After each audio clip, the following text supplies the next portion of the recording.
Welcome to the Genius Factory. Enjoy the video. You start by installing Cronus Zen drivers and restarting your PC so the device is recognized. Once done, plug the Zen into USB-A on the computer using the provided cable. Make sure the Zen's firmware is up to date.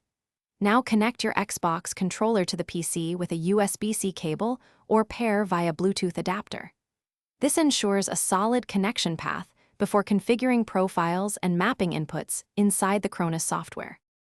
Open Cronus Studio and allow any driver or permission prompts so the software can access the Zen. Next, select your connected device in Studio and load an Xbox controller profile or start a fresh profile. You need correct button mappings for triggers and thumbsticks. Then assign inputs to the Zen slots and enable latency reduction or compatibility modes for Xbox. Make sure to save the profile to the Zen. This writes settings directly to the device for use on other systems. Finish by disconnecting and reconnecting the controller, then test input in a game to confirm buttons and sticks respond correctly. If you notice lag, switch to USB wired mode or toggle the Zen's compatibility options to reduce latency. If the controller won't pair, restart the Cronus, reinstall drivers, and reflash firmware.